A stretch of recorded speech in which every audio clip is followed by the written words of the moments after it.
welcome to Sketchbook Club. Today we're going to be drawing a washing line. I love washing lines. There's something so joyous about them and so colourful and breezy and fresh. I even have one up in my studio. Drawing a washing line, you think, that's quite simple. Why do I need a reference? Why do I need to work on this at Sketchbook Club? Well, it's quite difficult to draw them without them looking quite childlike. So with the downloadables, you'll see there is a template.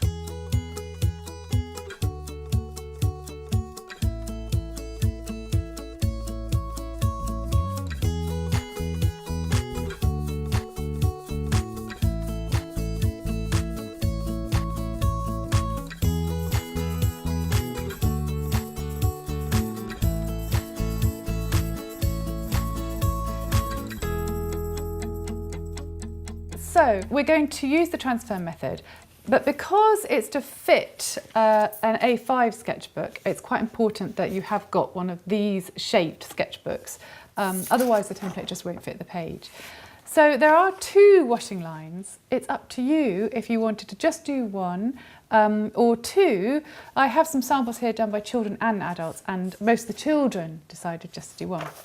So also with the reference sheets, these are just for inspiration really, but just different colours that you could use and different ideas. Lovely rainbow here. Quite nice to get some lettering on some of the clothes, so much lettering on clothes. And then this page is just a whole mix of patterns and colours, just for inspiration really, but feel free to copy any of them. Also, what we've done here is we've used actual string for the washing line, and actually children have really enjoyed using this. So anything you've got, I've just used some twine, or this book has just used some string, and you're just going to glue that on after you've done the painting.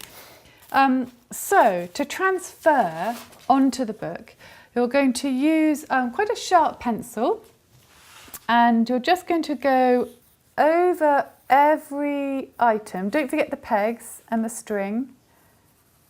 Press down quite firmly because you want that line to be showing really clearly when you rub over the back. And this is going to be your template, which you're going to add the colour to. And also feel free, once you've transferred it onto the page, to change it. If you think, actually, I'd much rather draw a pair of frilly bloomers here or something, then make it your own, just completely change it, it's completely fine. And it was really hard to try and do this without this template. And they really do look like they're kind of blowing in the wind. And it just makes it look sort of a lot more of a sort of adult's representation of a washing line rather than a child's. It'll just mean that once you've got that image transferred, it's a case of then sort of decorating it. It takes away that kind of worry of, well, oh, is it going to look like a child's washing line because it's just sort of cemented and it doesn't have that lovely breezy quality. If you're doing one, what you might want to do now is think about where that's going on your page. So if you're doing two, as it is, put it on the back on your paper and rub over the back. But if you're doing one, you would probably want to position that up here rather than down here. But actually, with the top one, I'm not going to position it quite as high up. As I'm only doing one, I'm going to move it down a little bit so that it's not so squashed at the top. So then you're going to hold it very firmly and you're going to just scribble on the back. It does really remind me of school, where you had to kind of rub over tracings of complicated bits of maps or biology details. Keep turning the pencil around so that you've got a bit more pressure on it. It's better to use the side of the pencil, otherwise A, you risk tearing the page, and B, it's not as much kind of pressure. And it's only the outlines because you didn't draw inside the clothes, so just around the outsides of the whole thing. So don't worry about the middle gatefold of the book. It'll probably tear a bit like it has there, because it'll make sense once you take the page away and reveal what you've transferred. You'll see what's missing very easily, and you can sort of fill it in with your pencil quite happily. So obviously if you're doing 2 washing lines, this will take a lot longer. Scribbling over the whole thing. Right, so you'll end up with a scribble or 2 scribbles, and then when you take it away, you're left with this fabulous template. Where it was hard to rub because of the gatefold, you can see it's very easy to make out what was missing, and you can just draw it in with your pencil and any other bits that were sort of harder to see. So don't worry about the paint coming through on certain pages. That just adds to the charm of the sketchbook. And now you can have some fun.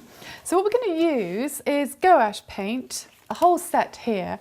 And actually the best thing to do is to sort of create your own little palette, a little dot of each. You don't need very much. And the great thing about gouache is it doesn't stop the pigment when it's dry. So you can always go back to it later. Treat it like a sort of hard watercolour block. It still carries on having that paint.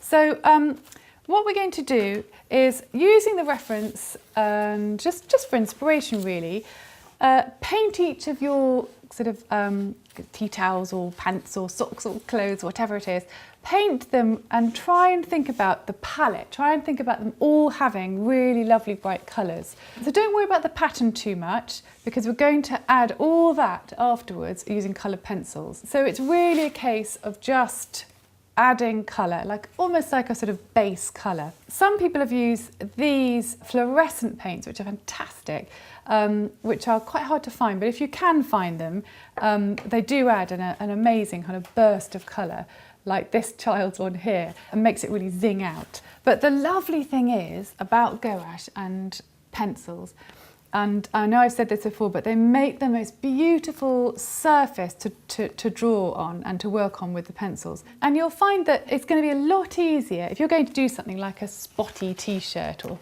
a starry tea towel. It's really satisfying, lovely to do.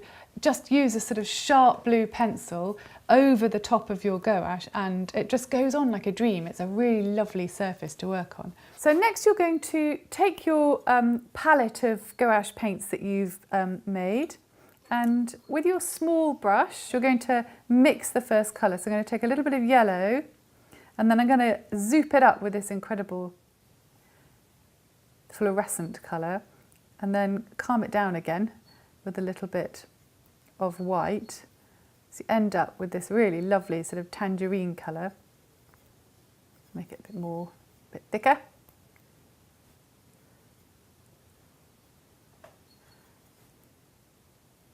So then I'm going to paint the whole of the background of one of these items. So this looks like a sort of tea towel, and keeping the paint quite thick, cover the whole area. So you're going to do this with all of them. Choose a colour and cover each of these items of clothing or tea towels or socks with strong colours.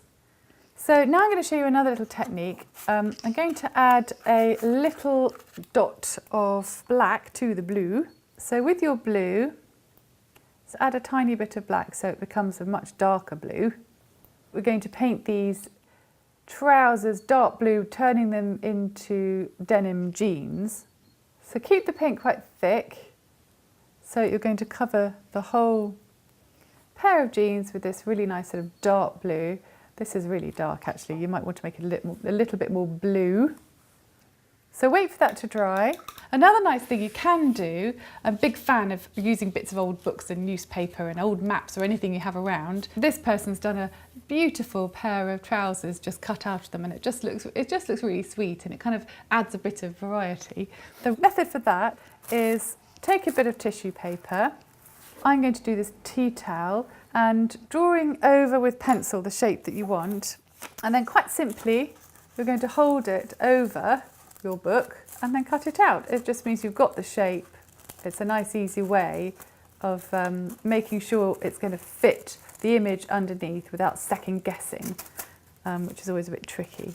So once you've cut it out, discard the tissue and then you can stick that over the top, and it looks really effective when you're making up all your clothes on the washing line. One lovely idea is if you have a pair of jeans on your washing line, some reference here of where the stitching would go, you can sort of draw in the stitching using a sharp white pencil. This example has been done by a 12-year-old boy, and it's beautiful, it's fantastic.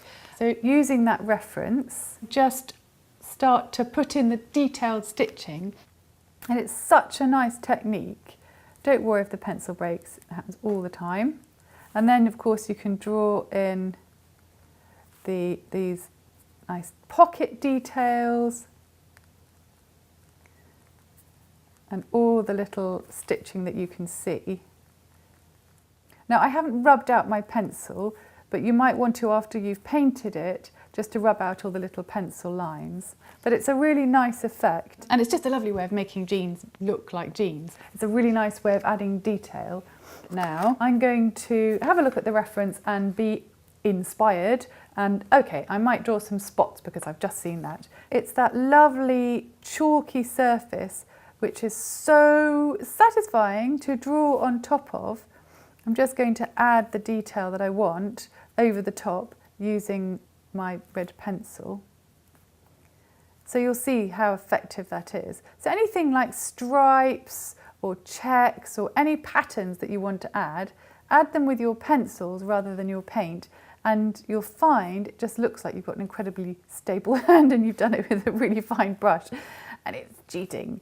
So when you get to the end, just draw a half as if it's reached the end of the fabric rather than just stopping, and it really will give it a sort of three-dimensional feel. Continue drawing the spots and adding the little missing bits at the end like that, and then it gives a really nice feel. So what you can do as well to give it an extra three-dimensional feel is use another pencil just to give it a bit of shading so that it really does feel like it's sort of floating around. And this is quite handy if you've gone over the edges and it's a bit rough. It's fine because you can just add a little bit of pencil to kind of give it some definition.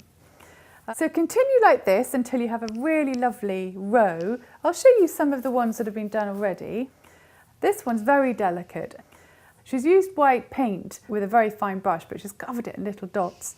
And here she's got some pencil polka dots, similar to the red ones I've just done. And some lovely detail here using the pencil, and some patterns, and also just some definition. So this red jumper here, she's used some purple pencil, and it's really given it some definition. And add more detail, again, using pencils, stripes and diamonds, and looking at the reference just to kind of inspire, really.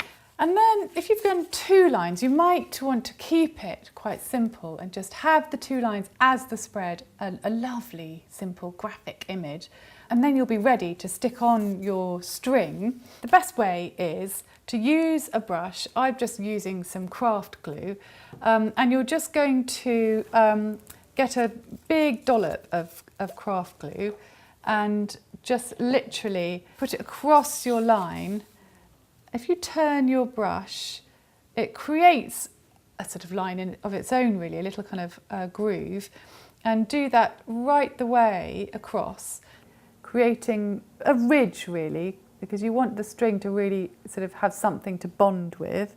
And then you're literally taking your string and just dabbing it down and sort of roll it on top.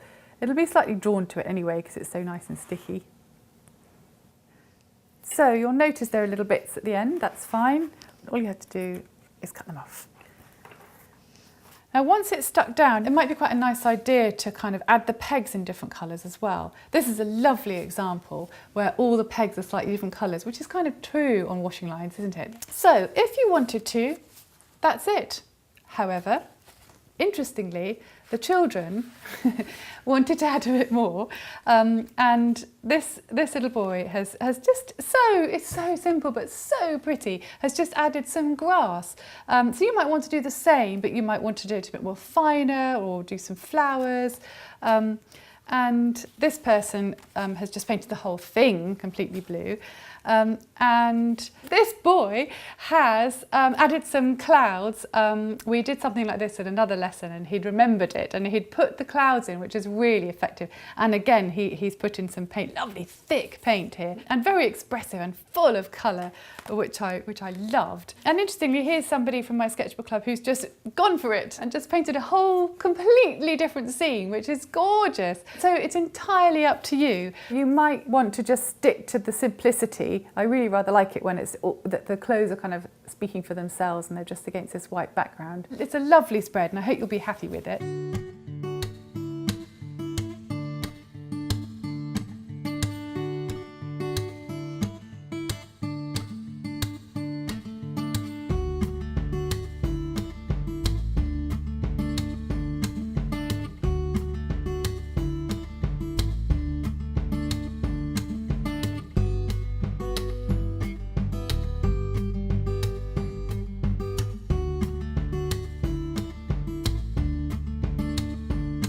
If you want to share it, show it to everybody, and also see what everyone else is doing, use the hashtag.